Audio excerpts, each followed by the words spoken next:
Friends, welcome to our channel savvy forensic. मैं हर्षिता मकवाना आज से इस चैनल पर केस स्टडीज़ की वीडियोस लेकर आऊँगी। आप सभी को जो भी केस स्टडी रिलेटेड मटेरियल चाहिए वो हमारी वेबसाइट सेवी फॉरेंसिक पर अवेलेबल है, आप वहाँ पर देख सकते हैं। आज की इस वीडियो में हम बात करेंगे बुरारी डेथ केस। तो 2018 का ये एक बहुत फेमस केस है। 2018 में बुरारी में 11 लोगों ने अपने आप को मार लिया था। ये केस में 10 लोगों ने अपने आप को हैंग और एक जो पर्सन था वो स्ट्रैंगल पोजीशन में मिला। बेसिकली इस केस की शुरुआत हुई थी 1 जुलाई 2018 को, जब ललित चुंडावत डेली अपने नेबर गुरुचरण सिंह के साथ वॉक पर जाते हैं, लेकिन वो उस दिन नहीं गए। सुबह 7:15 पर गुरुचरण सिंह वेट कर रहे थे बट वो नहीं आए। फिर उन्होंने जाकर देखा कि आज वो क्यों नहीं आए, तो उन्होंने देखा कि वहाँ पे 10 लोग हैंग पोजीशन में मिले। फिर उन्होंने 7:30 पर कुछ अपने और पड़ोसियों को बताया और पुलिस को कॉल किया।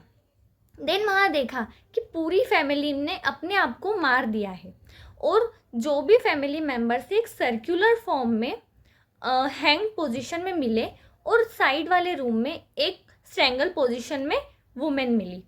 अब बेसिकली ये था कि पूरी जो फैमिली है उसके हाथ बंधे हुए थे, फेस पर टेप थी, ईयर में कॉटन था, फिर भी वो कैसे मरे।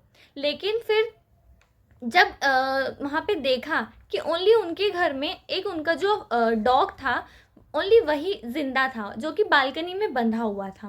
बेसिकली ये केस में जो पर्सन जिनकी डेथ हुई उन सब के नाम ऐसे हैं कि फर्स्ट जो नारायणी देवी सबसे ओल्डेस्ट वुमेन थी, उन्हीं के 2 सन थे भुवनेश एंड ललित, और उनकी एक डॉटर थी जिसका नाम था प्रतिभा।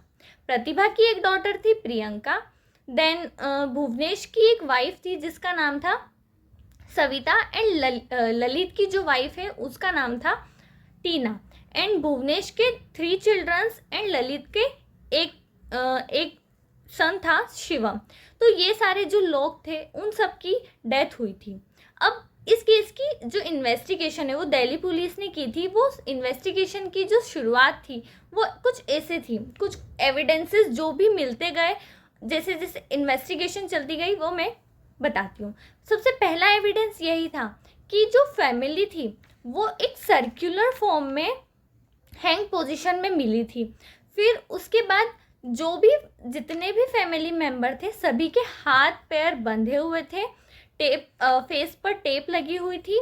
देन जो ईयर थे वो भी कवर्ड थे कॉटन से। और जो भी फैमिली मेंबर थे उसमें से जो भुवनेश था, भुवनेश के हाथ जो बंधे हुए थे उन भुवनेश ने ट्राई किया था वो खोलने का। तो वो जो भी वहाँ पे जो स्ट्रगल के जो मार्क्स थे वो दिख रहे थे कि भुवनेश ने हाथ अपने खोलने का ट्राई किया है बट वो खोल नहीं पाया। उसके बाद जो चिल्ड्रंस थे, चिल्ड्रंस के हाथ टेलीफोन की जो केबल है उससे हाथ बंधे हुए थे और उन्होंने भी ट्राई किया था हाथ खोलने के लिए।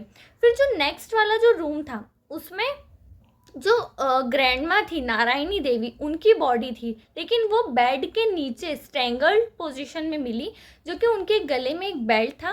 बेल्ट के साइड में कुछ मार्क्स थे और जितने भी फैमिली मेंबर्स हैं उनके नेक में एक स्कार्फ मिला, लेकिन वो जो स्कार्फ था उससे वो लोग हैंग नहीं थे। देन फिर एक और एविडेंस ये भी दिखा कि जो भी वहाँ पे मतलब ऐसा लग रहा था कि वहाँ पे कोई पूजा या सेरेमनी टाइप चल रहा था शायद उस वक्त। लाइक जो एज थी वो ऐसे सर्कुलर फॉर्म में वहाँ पे बिखरी हुई थी। ये सारे कुछ एविडेंसेस उस वक्त दिख रहे थे। फिर सीसीटीवी कैमरा की रिकॉर्डिंग्स मिली जिसमें देखा कि 28 जुलाई 2018 को शिवम और टीना दोनों 4 चेयर खरीदते हुए दिखे।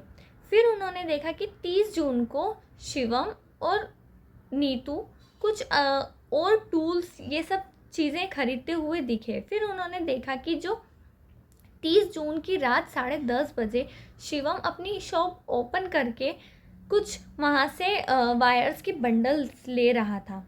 उसके बाद पुलिस को ये एविडेंस मिला कि जो टेम्पल था उनके घर का, वहाँ से एक रजिस्टर मिला, उसी के साथ 11 डायरीज मिली थी।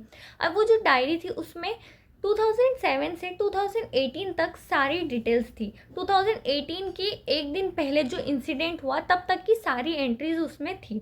अब उन्होंने, पुलिस को लगा कि जो भी स्टोरी है, जो इंसिडेंट हुआ है वो शायद बहुत टाइम से चल रहा है, कुछ सालों से जो चीज़ें हो रही है शायद ये बहुत सालों से जुड़ा हुआ है। और फिर उन्होंने ये FSL लैब में भेज दी इन्वेस्टिगेशन के लिए। फिर वहाँ से पता चला कि जो डायरी की लैंग्वेज है वो कंजर्वेटिव है, इंस्ट्रक्टिव लैंग्वेज है। तो बेसिकली जो फैमिली थी वो जो भी डायरी में कोई उन्हें ऑर्डर कर रहा है और वो उनकी बात मान रहे हैं फैमिली मेम्बर, वो पूरा ऐसे ही चल रहा था। फिर डायरी के जो लास्ट पेज है उस पर कुछ इंस्ट्रक्शन थे जो इंसिडेंट हुआ उसके बारे में। फिर उन्होंने देखा कि उसमें एक रिचुअल के बारे में भी डिस्क्रिप्शन था डायरी में, जो था बड़ पूजा। यही पूजा 7 दिन तक चलेगी, और जो इंसिडेंट की टाइमिंग थी और जो उस डायरी में मेंशन थी कि 1 PM समथिंग कुछ 7th डे पर कुछ रिचुअल्स होगा पूजा का, ये सारा डिस्क्रिप्शन उस डायरी में मिला। तो इससे पता चल गया था कि हाँ, उस डायरी से ही सारी चीज़ें पता चल रही है और वहीं से कुछ ना कुछ लिंक है। फिर जो कुछ जनरल्स थे उसमें पता चला कि ये जो फैमिली थी वो विच क्राफ्ट और ऐसे मिस्ट्री केसेस में थोड़ी कुछ ज़्यादा ही इन्वॉल्व थी। फिर उन्होंने देखा कि जो ललित थे, फिर उन्होंने ऐसा लिखा था कि जो भूत है उनके फादर मीन्स जो नारायणी देवी के हस्बैंड है, उनकी डेथ हो गई थी 2007 में, वो उनसे कम्युनिकेट कर रहे हैं ललित से। ऐसा कुछ उस डायरी में मेंशन था कि वो फैमिली मेम्बर को बात बता रहे हैं उनके थ्रू, ऐसा कुछ।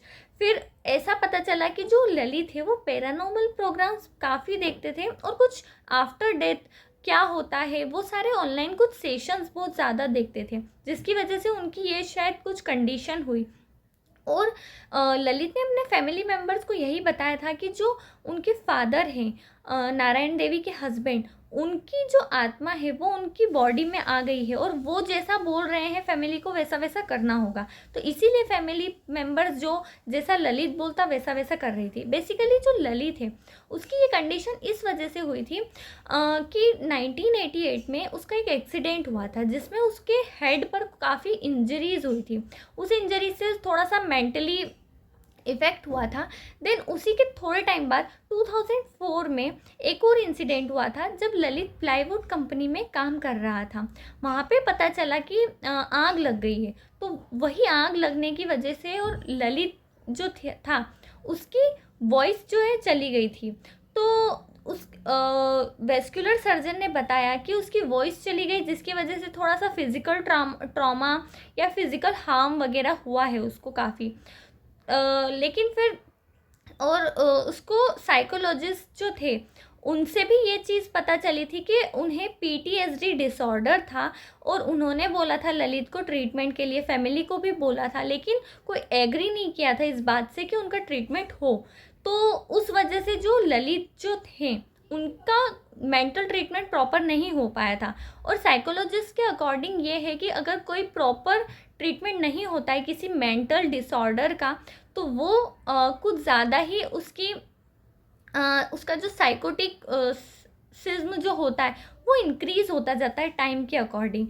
और बाकी कुछ नेबर्स से बात की पुलिस ने तो पता चला कि हाँ, उसकी काफ़ी दिन से उसके बिहेवियर में भी बहुत चेंजेस थे। उनके घर पे जब एक कोई एंगेजमेंट प्रोग्राम था तब वहाँ पे उसके बिहेवियर में काफ़ी उन्हें चेंजेस देखने को मिले। तो ये सारी बेसिकली इस केस में साइकियाट्रिक ऑटोप्सी का बहुत इम्पॉर्टेंट रोल रहा है, और उसी के थ्रू ये केस सॉल्व हुआ है कि जो ललित है वही उसकी साइकोटिक जो कंडीशन थी वो प्रॉपर नहीं थी, जिसकी वजह से वो जो कंडीशन थी वो जो साइकोटिक था वो इंक्रीज़ होता गया। और फिर जो फैमिली थी ललित की सारी बातें मानती थी, वो जैसा बोलता वैसा वैसा वो करती थी। और जो ललित है उसके कुछ डिल्यूजनल बिलीव्स ज़्यादा बढ़ गए थे, जिस वजह से ये सारी चीज़ें हुई। और जो फैमिली है उनका कोई इंटेंशन नहीं था कि वो अपने आप को मारे या फिर अपने आप को हैंग करे, लेकिन वो ललित की बातों में आकर और जो सिचुएशन थी ऐसी हो गई थी, उस वजह से ये सारी चीज़ हुई। फिर ये जो इन्वेस्टिगेशन थी पूरे 3 साल चली। उसके बाद क्राइम डिवीज़न ने यही बताया कि ये जो केस है, ना तो ये एक सुसाइड केस है, ना ये एक मर्डर केस है। बेसिकली ये एक एक्सीडेंटल केस था जिसमें ललित की साइकोटिक कंडीशन ठीक नहीं थी, जिस वजह से जो पूरी फैमिली मेंबर है उनकी बात मानकर उन्होंने सबने अपने आप को हैंग कर लिया था। तो आज का जो भी केस था यही था। इससे रिलेटेड मटेरियल आपको वेबसाइट पे मिल जाएगा। आपको अगर वीडियो पसंद आता है तो प्लीज़ लाइक कीजिए, सब्सक्राइब कीजिए, शेयर कीजिए। Thank you.